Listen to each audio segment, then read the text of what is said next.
Per ciò che riguarda la mano sinistra è altrettanto importante l'impostazione.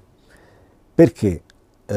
Molti credono appunto che sia una sorta di esagerazione dei docenti, dei maestri, degli amici che suonano il basso magari da più tempo di noi. A volte, devo dire la verità, a volte è anche un po' così, però in realtà c'è un significato importante che è la lunghezza delle note, nonché anche la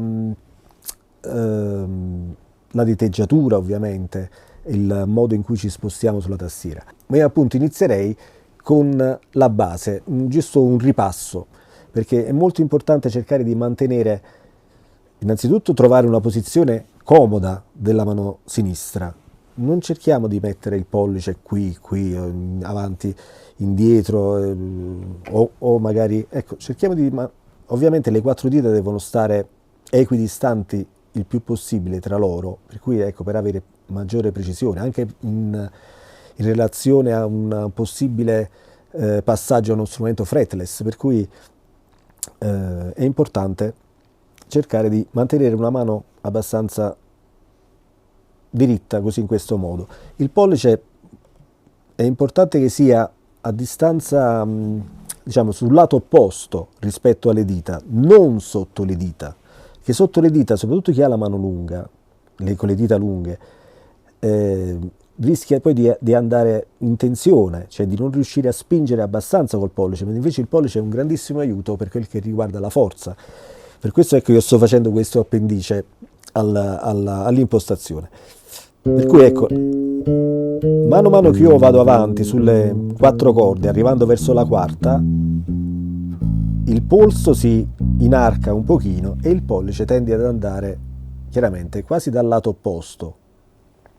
Quindi, ripeto, deve essere qualcosa di naturale, non deve creare assolutamente nessuna tensione. E cercare di stare ben schiacciati con le dita. Un dito arriva e scaccia l'altro. E così anche al ritorno, almeno agli inizi, quando iniziate a suonare.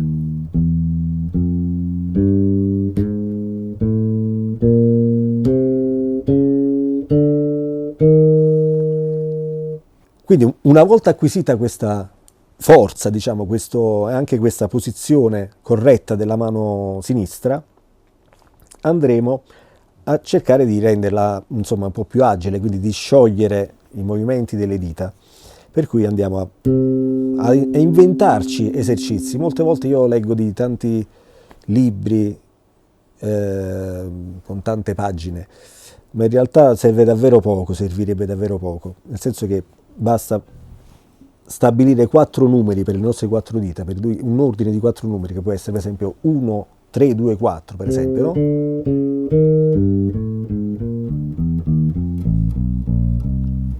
E andare poi magari a cambiare le corde su cui eseguiamo, magari alternandole. Quindi faccio il primo dito sulla prima corda, terzo dito sulla seconda, secondo dito sulla prima, quarto dito sulla seconda, e andando avanti così sulle quattro corde, e a specchio anche tornando indietro dalla quarta verso la prima.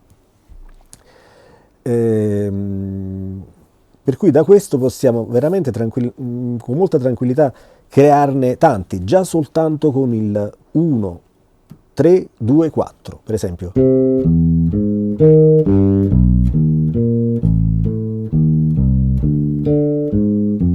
Quindi prima, terza, seconda, prima, seconda, quarta, terza, seconda, quarta, seconda, quarta, seconda, terza, quarta, e poi andando avanti così.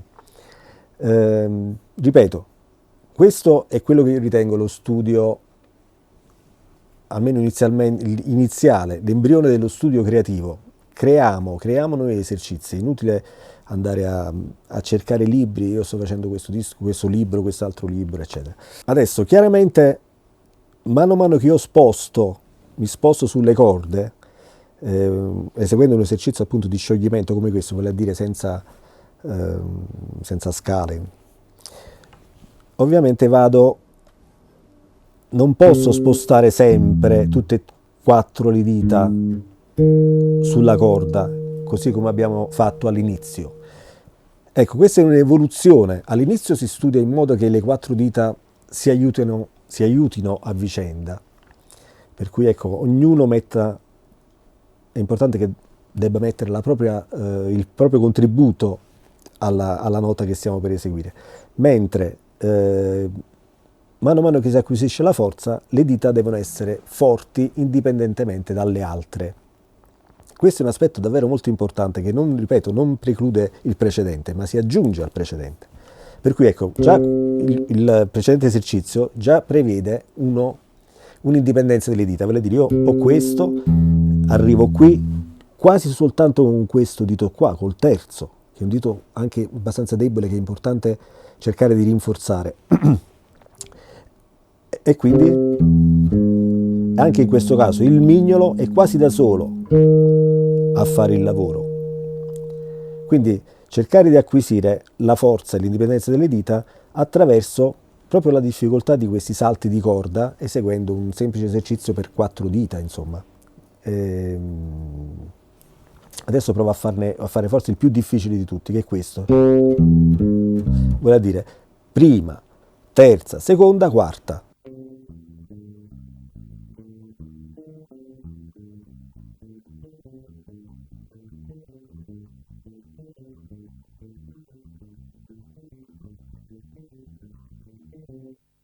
Ok, ogni dito, diciamo, ha il suo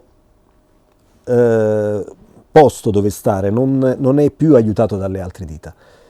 Importante raggiungere questo livello senza chiaramente senza alzare le dita, io non lo so fare purtroppo, però ecco, senza fare movimenti storti con le dita. Per questo è importante arrivare a questo punto con il lavoro fatto precedentemente.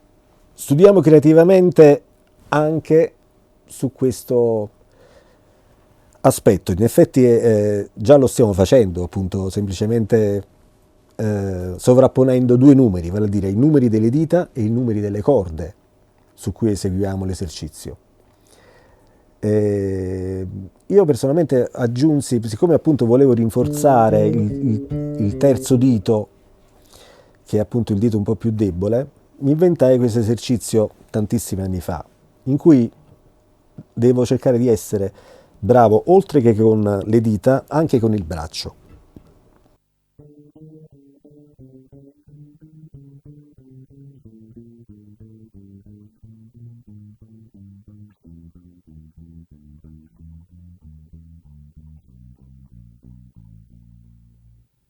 Cosa ho fatto?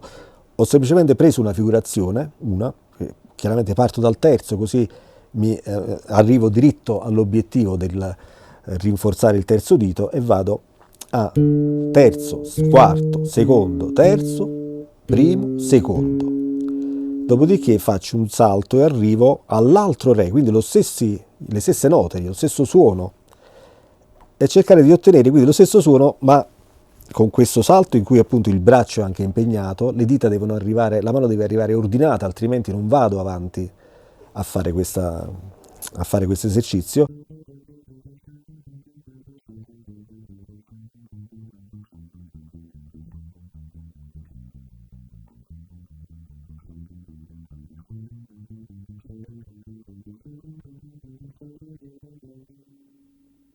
Ecco, questo è un modo di essere creativi nel inventarsi le difficoltà per cercare di migliorare un aspetto che magari riteniamo sia debole.